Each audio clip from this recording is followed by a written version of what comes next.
Hi, and welcome to another great episode of the Will Frederick Podcast, where we talk about real estate, wealth building, money, and life. And today I have one of our awesome vendors, Michael Claus, with, he's a home inspector. What's the name of the company called? Louisiana Realty Inspections. Louisiana Realty Inspections. Sorry about that. I should have known that. Yeah. I just know Michael's the home inspector. That's how I know it. So how did you get into home inspections, Michael? Well, that's a good question. I've known you for years before you got into home inspections, but tell us the journey. Yeah. Well, okay. So my background, my parents were architects and builders and developers and brokers and landlords and owned commercial and multifamily properties in Baton Rouge. So you've been around real estate a long time. In construction, my whole life, really. And so I took over as CEO of their property management company in 2001, somewhere along those lines. And for 17 years, operated that company, managed that company. And so along the way, it made sense, obviously, to get my real estate license. And so I got licensed as a realtor in 2003, became a broker in 2005. And when I moved to the North Shore and left that business behind, my sister took over management there. We wanted to relocate to the North Shore. I was doing sales full time. Mm-hmm. And I was really missing the property management side of things and more so the construction side. Mm-hmm. And so instead of reinventing the wheel and starting an entirely new construction company, I wanted to combine real estate and construction knowledge. Mm-hmm. And it really made sense for me to become a home inspector. Mm-hmm. And so that's what I did. And it's I guess the ongoing joke for me is I get to kind of do real estate and I get to kind of do construction, but I really don't have to do either one. Yeah. It's easy in and out, you know? How many homes have you inspected, would you say? As of this morning, I knew you were going to ask me that question. Oh, really? Just over 1,500. Okay. Oh, wow. 1,500. Yeah. That's about how many real estate sales I've done. Roughly. Okay. It's funny. That's around the same number. Yeah. So that gives you a lot. I mean, golly, you made it through a lot. And how long have you been doing it?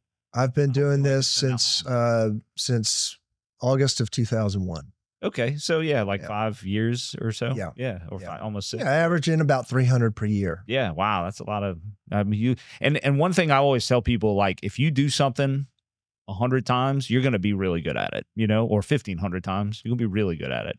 Well, I've always heard the adage of, you have to do something 5,000 times to be considered an expert. And I look forward to you're on your way. That mark.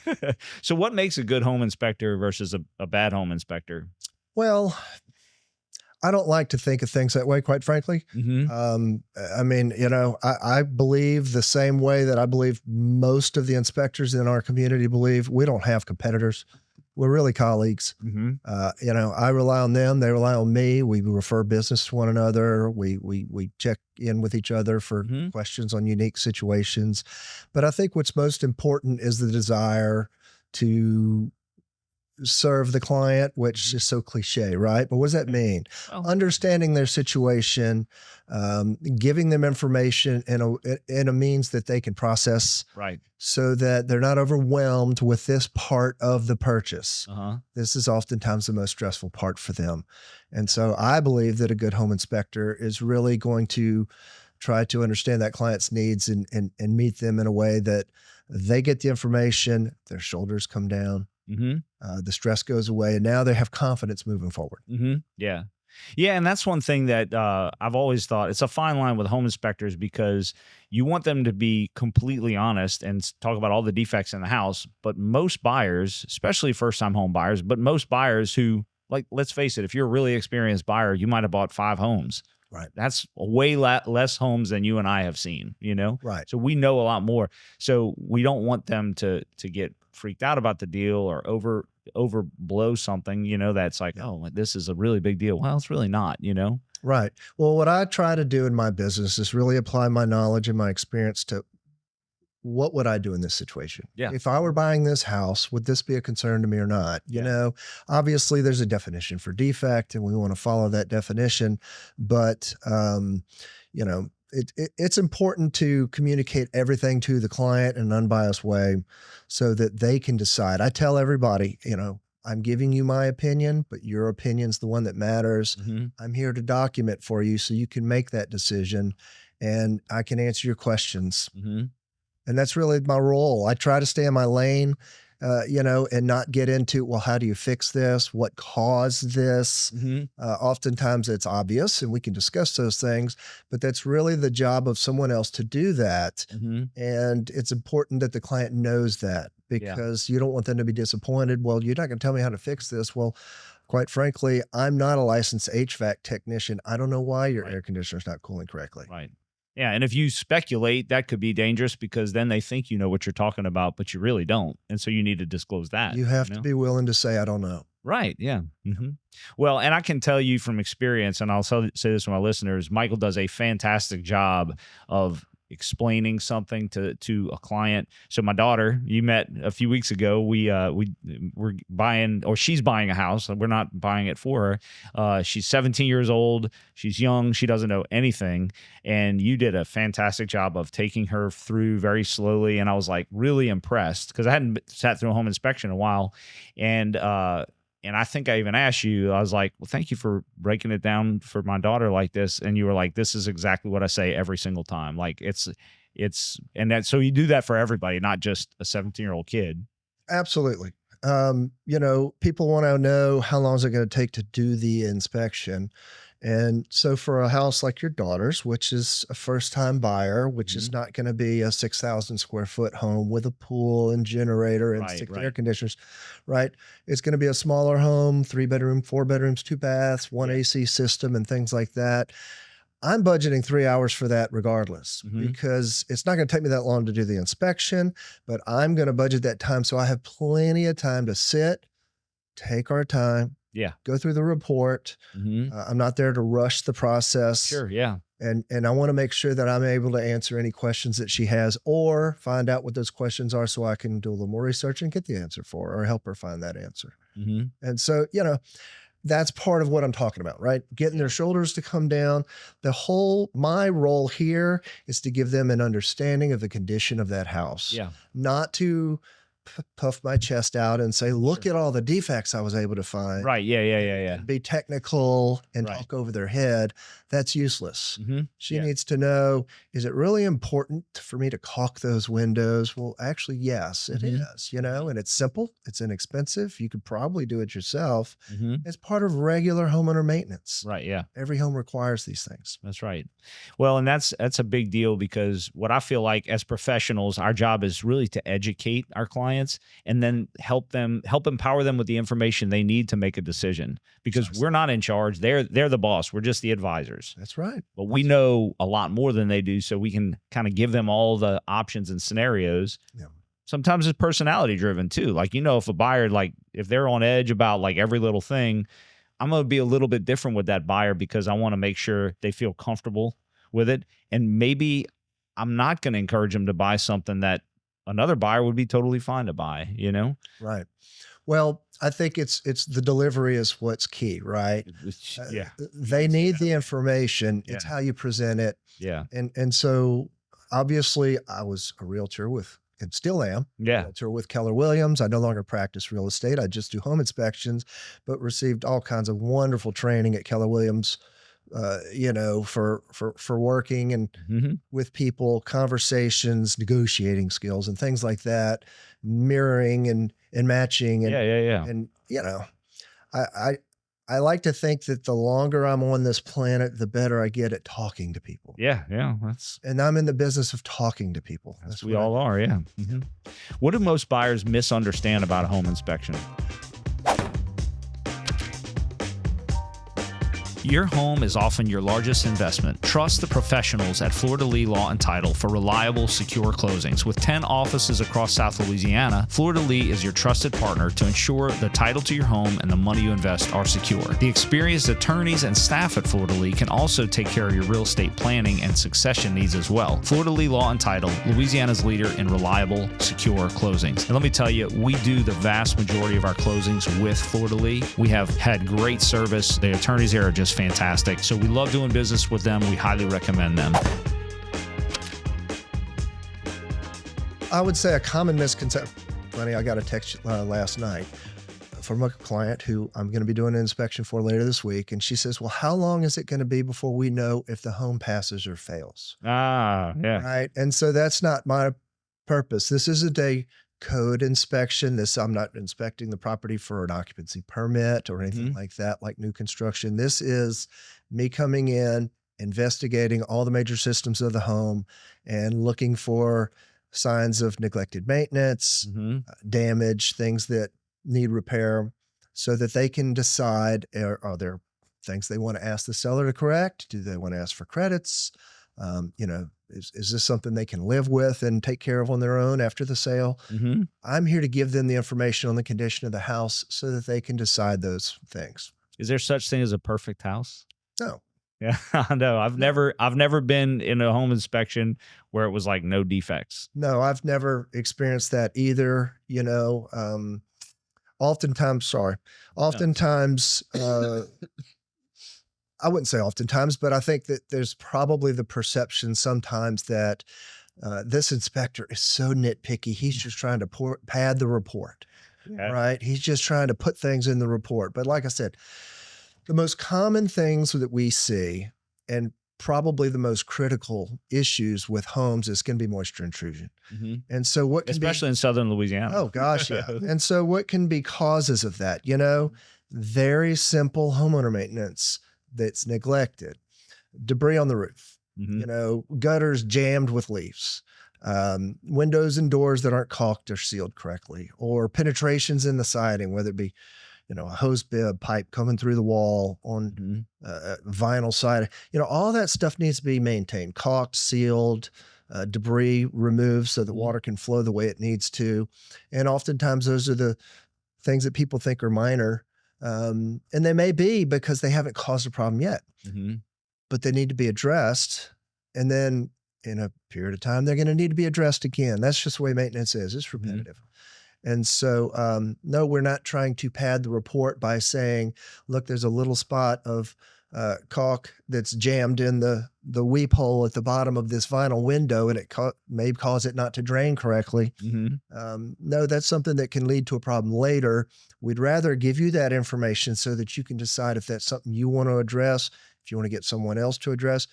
And ultimately, it's up to the client as to what's important to them. Do you ever find that buyers overreact to something that could be a pretty small problem? Or, well, I don't know that it's overreaction. I deal with lots and lots of clients, and they all have different experiences. They all have different expectations. So, for example, the other day, I did an inspection for a client. It was an older home. Standards change over time, especially with the electric code. They change constantly. And there was a minor defect in the sub panel that had to do with bonding. It was a technical defect that when the house was built and that panel was installed, it was absolutely fine. But since that standard has evolved, it could be a little bit safer if we did it this way. She got very, very upset about that because her previous home had an electrical fire and the house burned down. Well, then that's understandable. And so I don't consider that overreacting. Yeah, sure. I try to listen to every client's, attitude towards defects and just try to give them the information. Right. So that they can decide. I've been often known to say, because I'm often counseling sellers that are already on edge because they've negotiated typically sometimes less than they want to take for the house. And then a buyer comes with this inspection with a laundry list of stuff. And, they're like, what, this inspector, get all mad, and I'm like, listen, this is what I say. I hope this isn't offensive to you. I said, these guys are paid to justify their existence. They have to find stuff. I mean, and there's no perfect house. They're doing their job with telling the buyer everything that's not exactly perfectly to code. That they have to do that. That's your job. Well, again, it's not a code inspection. We are not inspecting for code, because what we have, maybe that's an incorrect. One of the technical definition, the technical definition of a home inspection is the inspection of two major systems of a pre-existing home. Pre-existing being the key there. And so if I have a 60-year-old house, I'm going to see issues that are probably different than I'll see in a 5-year-old house. Sure. Yeah. And a lot of that's going to be because the code has evolved, right? Or the standards in these different industries have evolved. And so, it's just important to stick to the facts. What is the current standard for this type of system. Standard would probably be a better word than code that I've used. You know? Absolutely. Yeah. Absolutely. You know, and every industry has its standards. Mm-hmm. They're not necessarily codes. Mm-hmm. If you look at, you know, we were just talking about a water loss on a structure. Yeah. You know, the IICRC creates their standards of practice. Mm-hmm. My standards of practice are governed by the Louisiana State Board of Home Inspectors. And so I have a standard that I have to follow as well. And so, no, I'm not trying to just poke holes in this house. Right. It's more of, you know, let's give you the information as to potential issues that could be addressed to prevent a bigger problem later. That's what I consider maintenance. Mm-hmm. I do try to categorize, well, I do categorize defects in my reports as far as my perception of severity. Mm-hmm. You know, a minor defect might be, say, a thin hairline crack in the driveway. Mm-hmm. That's not going to cause a problem with the structure. Right. Versus, you know, the condensate line on the evaporator coil in the attic has no insulation on it. And that moisture going through there is going to be really, really cold in that hot attic. That pipe's going to sweat and drip all over the floor of the attic. I might put that as a maintenance item, a recommendation in my report, you know, versus that same drain line is disconnected in the attic and it's leaking through the ceiling. Mm-hmm. That would go as a major defect in my report because there's active damage happening to the structure. Mm-hmm. And so, again, I try to give them my thoughts and the data, the information so that they can decide. And their overall picture. So what are some of the most common problems you find in a house? Those things that I just mentioned, Okay, right? gotcha. You know, moisture penetration, moisture in general, especially in our environment, moisture is the enemy of houses. And so the small maintenance items that are intended to prevent moisture problems, those are the things we see most common. Debris on roofs, leaves in the gutters, caulk around doors and windows. As simple as it sounds, those are important things. Ceiling penetrations, you know. So in terms of what buyers generally either underestimate or overestimate as far as their importance or their severity, what would you say you see some commonalities, both in like people blow this out of proportion all the time and it's not that big of a deal, or you know, they don't really think this is a big a deal. And I have to say, hey, this is a major thing. You need a big red flag. Right. Well, I would say oftentimes electrical things that we see, people tend to underestimate the potential issues there. So for example, a house that might have old cloth and rubber wire or ungrounded wire. Well, you know, we might have ungrounded receptacles throughout the house, but the house has been flipped or updated. Yeah. And now I've got 3-prong receptacles all over the house. Well, those are advertising, hey, I'm grounded. Plug your 3-prong, you know, heavy appliance in here and you're going to be safe. Meanwhile, there's no ground there. And so it could be a potential safety hazard. I put those as a recommendation because no one's been hurt as of yet that I'm aware of, right? Let's just talk about it and deal with it to prevent that from happening. Right. You know, that's something that I see more often on older homes, obviously, more on the South Shore, because I'm doing a lot more older properties there than I do here. We just don't have as many older properties on the North Shore. You know, something else would be like a dirty coil on an AC condensing unit outside. People say, oh my gosh, this thing looks horrible. Well, actually, this is regular, you know, maintenance is cleaning that coil. It's going to get dirty again. Yeah. And this is something you're going to have to do maybe once or twice a year. It's just like, you know, changing oil in your car. Right. You have to do it regularly. You have to do it. You don't necessarily see it all the time. You don't always think about it. But it can cause your air conditioner to be less efficient and, you know, higher energy costs and less comfort in the house. Get out there and get that thing cleaned and all of a sudden things can start working again. So they may take that as a big deal. To me, that's a simple maintenance task. Right. You know, versus the electrical could have serious ramifications and they may not, you know, they become emotionally involved with the house. Yeah. And so my job is to be completely unemotional. Right. And just give them the information, explain it to them as well as I possibly can, give them my thoughts. Yeah. And then let them decide. So one of my coaches recently was talking about the balance between emotion and logic, and sometimes as agents, and I think people make the best decisions when they're somewhere in the middle between emotion and logic. So you've seen people make mistakes because they're just being strictly logical about it. There's no emotion involved. And then you've seen people make mistakes when they're overblown on emotion. There's zero logic. We kind of have to keep them in the middle. And what I appreciate about home inspector, like you're saying, is like, just the facts. Here, I'm just giving you the facts. Yeah. Because a lot of times they are emotionally involved with the house. They might be scared to death. They're about to make the biggest purchase of their life.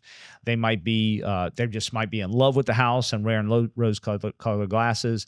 They need that logical, like, hey, here's the reality of the situation. Yeah. And between you and the real estate agent, not that you're involved too much in that process, but as an agent, I get to say, hey, this is a big deal, or it's not a big deal. Like, and there's just considerations as the bigger picture, like what's going on in this client's life. Do they need to do something like this right now? Right. I know them. I love them. I care about them. Right. Maybe this isn't the best deal or best thing, for them. And that comes back to the desire to serve. Yep. Right. Desire to serve. And it's cliche, but it's the truth. That's why it's so cliche. Yeah. If it's core to your value and the values of your business, it's my belief that it's going to point you in the right direction when working with your clients. Yeah. So for example, I did an inspection yesterday on a really cute little cottage house. I think it was built in the 60s. Mm-hmm. It was raised, and I was really excited about this inspection because this house had been all updated. And it's just fun to go into a cute little house. And, it was it was my last inspection of the day. It wasn't going to be a particularly difficult inspection. It was a beautiful day. And it's an agent that I work with a lot. And so it's always a pleasure doing that. Yeah. And I show up and I started seeing some problems and turned into more problems and turned into more problems. And so by the end of the inspection, I delivered the report and the presentation to the client, just like I always would. And after the inspection, we left and I called the agent. And I just wanted to make it clear to the agent, because that's the client's advisor, right, what I really thought about these issues. Mm-hmm. Yes, we've had a lot of rain recently, but there was about 1.5 feet of water under this house. Wow. And the crawl space, the subfloor was about 1.5 feet above the ground, but it was absolutely deep under that house. Uh-huh. I couldn't get in there. Yeah. But I could get in there with a stick just to get an idea. And I was amazed. And then inside the house, we had some soft floors. Mm-hmm. We had a lot of odors. Mm-hmm. And then we had a lot of corrosion on things. Mm-hmm. And so systemically the house was struggling. And it was, I felt compelled to kind of emphasize some of these things to the agent, because the buyer was a first-time investor for rental. Very excited about this house because of its location, its appeal. It was very charming house. Yeah. Mm-hmm. And the lot, which gave them future potential opportunity as an investor, because it was a double oversized lot. Mm-hmm. And so I wasn't talking anybody in or out of anything. Sure. But I was making it clear that, these conditions, if left unaddressed, are going to cause problems with that house. Right. And I felt that I was serving the client in the best way by doing that. Yeah. I did not want to puff anything to the client, and I wasn't puffing to the agent. I emphasized all this to the client, and I re-emphasized to the agent so they could emphasize to the client again, because sometimes it takes hearing something a couple of times to really get the gist. Now, do you frequently know the contract sales price or anything like that when you go? No. I don't think so, right? Never. Yeah. Okay. Yeah. So it's none of my business. Right. Yeah. Now I know the listing price. Well, that's true. A realtor. Yeah, you can look at the. That's true. Look, every morning I'm up at 5 o'clock on the computer. Right. Inputting data about the house I'm about to inspect that I'm getting from the MLS. Yeah. Mm-hmm. I'll look at the disclosure. I'm taking notes. Yeah. Mm-hmm. I have to document everything, right? What type of floors are in the house, and what type of ceilings and walls and countertops and cabinets and appliances. And I can get a lot of the documentation of what's in the house before I even get there, so that when I do arrive, number one, I can verify that my report's accurate so far. Number two, I can really focus on spending my time looking for defects. Right. Now, do you get people that tell you, either realtors or buyers, are like, hey, what do you think? I mean, like, especially if they thought it was one thing and they get in like the one that you did yesterday and was like, wait a minute, this isn't what we, that's what we perceived. Do they come and ask you like, Michael, is this a good deal? Like, what do you think? I mean, I know you probably got to be careful with that. All the time. My response, it has to be the same response, I guess. My response is state law forbids me from answering that question. That's a great question for your realtor. And of course, that's a joke, because I know the realtor can't exactly verbatim say yes or no to that question either. Sure. Right? It's our job to advise. Yeah. What do you find a difference between like a flipped house versus like an unrenovated house? Is there like a commonality that you see sometimes, like, oh, this is a flipped house, I better watch out for this? Well, obviously this is all on a case-by-case basis. Sure. Right? Yeah. It depends on the flipper. Yeah. Yada, yada. And so, for example, I've seen homes that were flipped, and I was just really impressed with the extent to which the flipper went, or the previous owner. So for example, electrical, that home that I was describing yesterday had some cloth and rubber wire in it. I didn't discover that until I got in the attic. The attic access was a ceiling hatch, and it was screwed from the bottom up. So you had to take tools up there to get this hatch off the ceilings. They didn't want you to go in the attic because right there is all this cloth and rubber wire. Everything in the panel was Romex, updated. Okay. And so all electrical updated. Half the 2-bedroom house, both bedrooms, ungrounded receptacles throughout. Because what they did is they went from the panel with the new wire, tied into the old cloth and rubber. So it looked updated, but it wasn't. And so we see that a lot. And so you never know what you're going to get, even on new construction. And so I tend to treat every house the same. Sure, yeah. My job's to get in there and look. I don't take anything for granted. I don't guess. I don't speculate as far as, it's just, if I don't go see and look and try and test, I'm not going to know. And I'm certainly not going to report on it and put my name on it.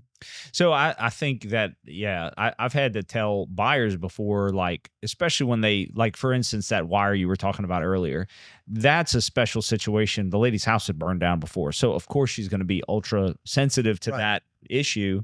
But I might tell people, like, look, for 50 years, this was perfectly fine in a house. As far as the standards go, this is how they did it. And for 50 years, nothing's happened. So I'm not saying don't buy it, but I'm, like, it's only because of the perspective that we have now that there's anything wrong with it. Because for 50 years, nothing was wrong with it, Right. So I try to give them that perspective sometimes, not to talk them into it, but to just say, let's not make it a huge deal. Like, we'll fix it. We'll ask for it to be fixed, or you should fix it after this. But like, just know that it's not like this seller's irresponsibly, profligate when it comes to fixing up their house. They don't take care of this house. It's like, well. Thank you to our sponsor, Richard LaNasa with Core Lending Group, where they value speed, strength, and service. Richard's been a lender for 30 years, and I've known him for 20 of those years, and he is a fantastic lender. He's very well versed in all the programs. You'll be in very good hands if you trust Richard LaNasa with Core Lending Group.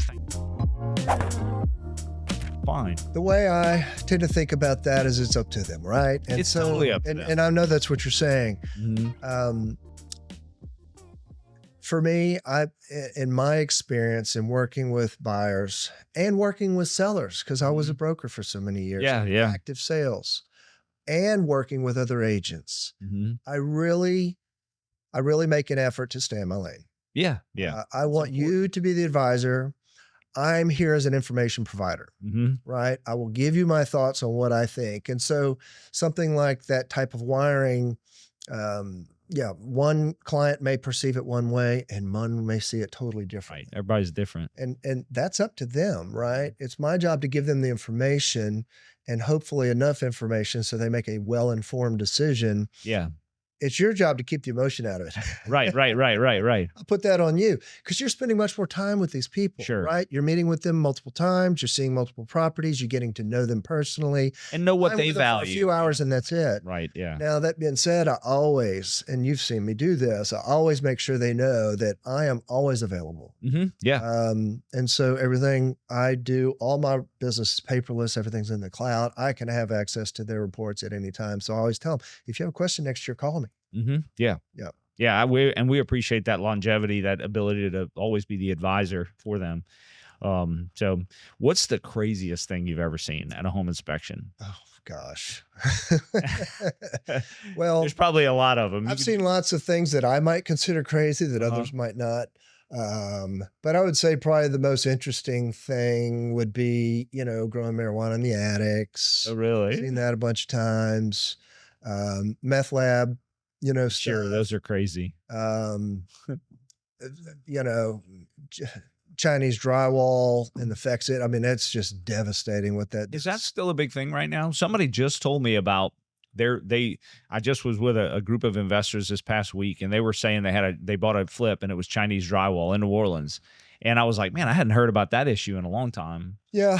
I mean, New Orleans East, that's where I've seen it. And I say I've seen it, I go in, I'm looking for symptoms of something, and I say, I recommend you call somebody else to find out if that's what's really happening. And so you don't do that testing per se? No. Okay. But you do mold testing? I do not. Okay. No. You probably have some recommendations for all those tests. Absolutely. Okay. Absolutely.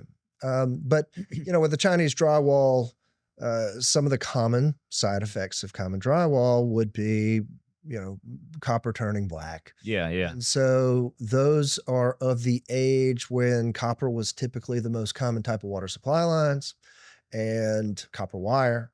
And when you open up, the attic and you go up to the water heater and it looks like black iron pipes coming off of it, but it's copper. You scrape it with your knife or your screwdriver. It's like, wow, it's pretty bad what that does to components. And people don't expect that. They don't know.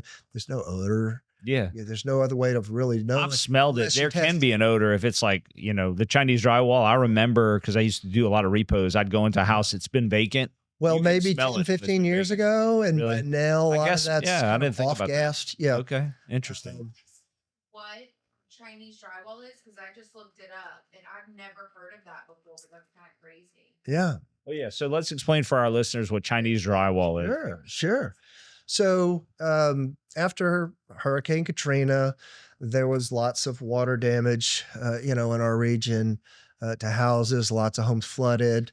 And so they got gutted and the drywall got removed.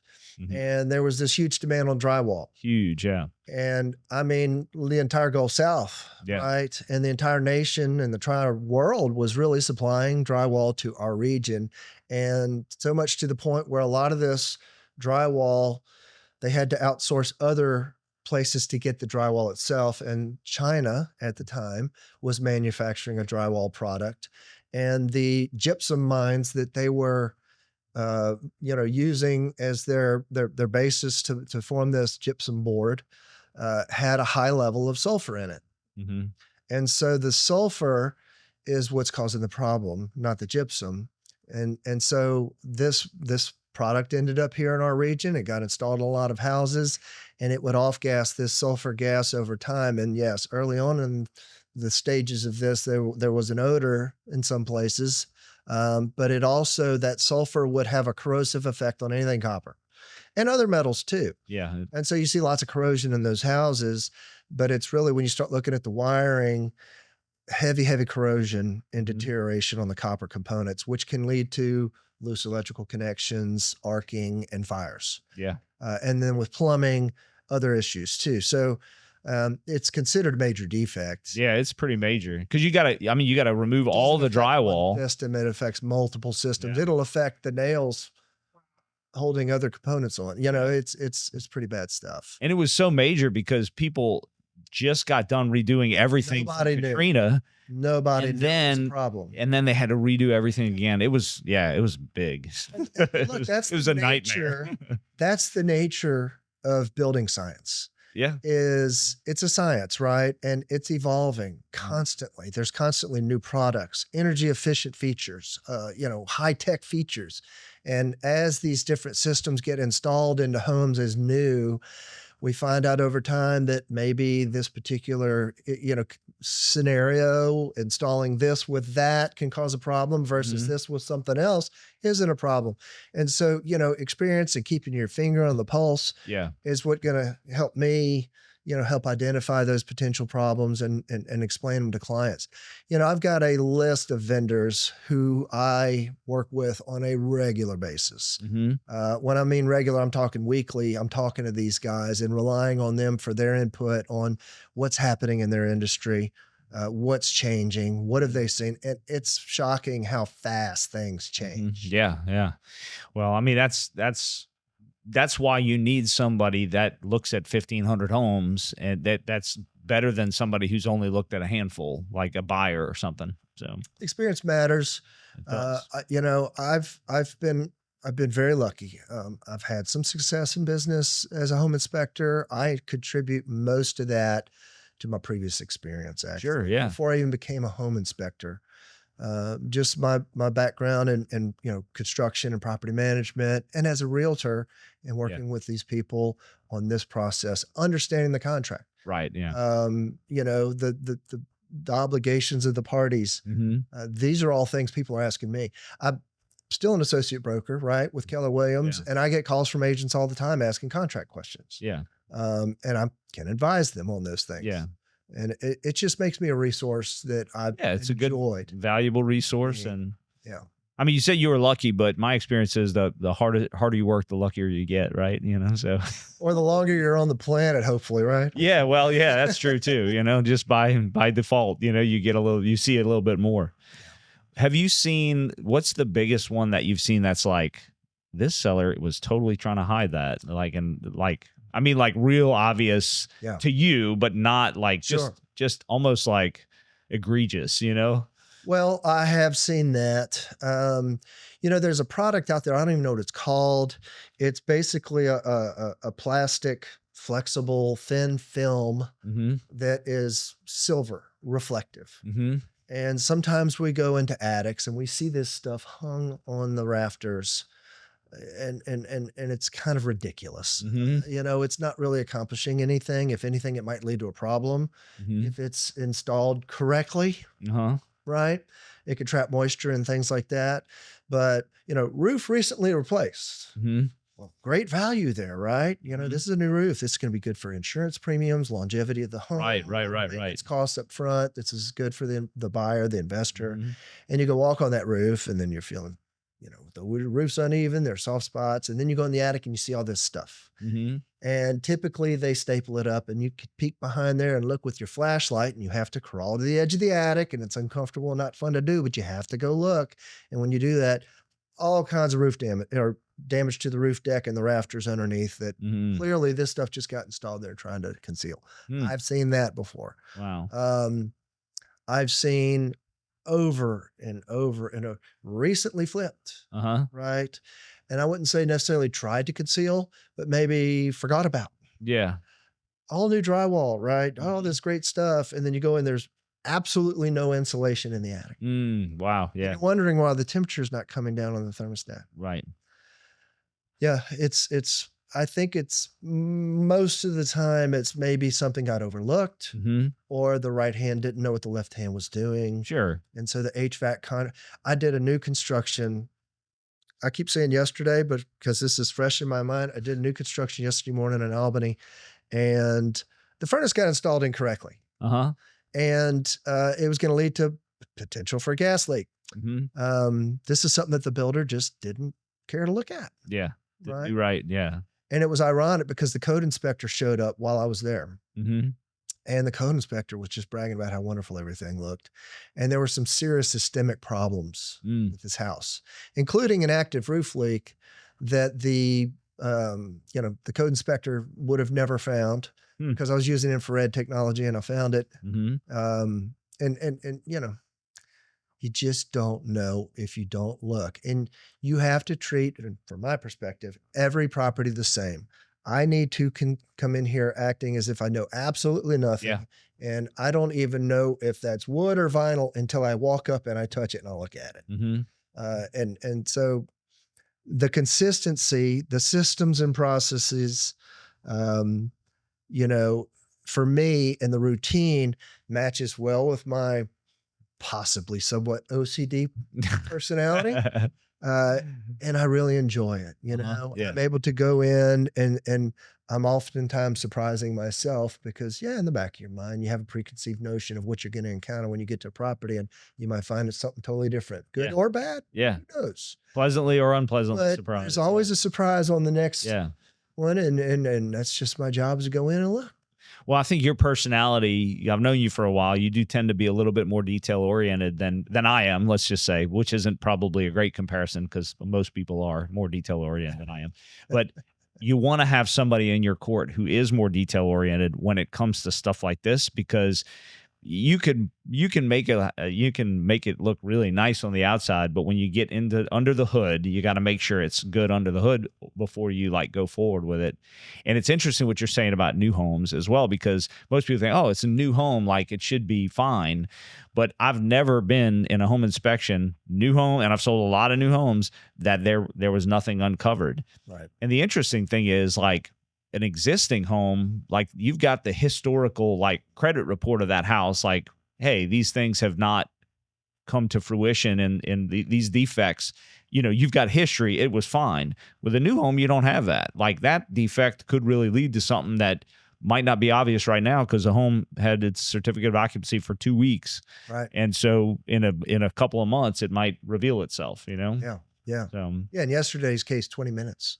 yeah, You know, exactly. he issued the permit and I did the report right then and there. Right. Yeah. So, yeah. So what advice would you give to a first-time home buyer? Because what I want to be able to do with this episode, and I want you to be able to use it and me to be able to use it, to give it to our buyers and say, hey, like, check this out if you want to know a little bit more about home inspections and stuff like that. So, well, I would highly recommend that they call and speak with the inspectors that they're choosing. mm-hmm.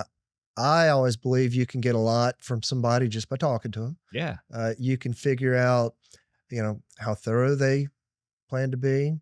You know, are they patient? Mm-hmm. Do they want to talk to you? Mm-hmm. Do they want to talk to you? Right. Do they want to serve you? And so, you know, what kind of experience do they have? How organized are they? Mm-hmm. You know, if you ask a question that has a long answer, do they, you know, maybe send you a copy of a blog post from their website that explains the exact question they're asking? You know, preparation. Yeah. You know, how long is it going to take? Mm-hmm. Just the simple questions. Mm-hmm. You know, I saw this when I was there. Is that a problem? It's important that an inspector be willing to spend the time to have those conversations, because that is all we're here to do, is give them information, not to go inspect a house and move on to the next one. Right. Yeah. Well, I can tell you from experience, Michael, you did that very thoroughly with my daughter that time. And just, I would highly recommend Michael. He's awesome. And I entrusted one of the most valuable people in the whole wide world to him. So I appreciate it too. I you. always do. You know, like I said, I'm a lucky guy. I really enjoy what I do. Yeah. Well, we enjoy that you do it too, Michael. So thank you so much. We appreciate you joining us today on the podcast. So thank you, Will. Thank y'all for joining us today on the Will Frederick Podcast, where we talk about real estate, wealth building, money, and life. See you next time.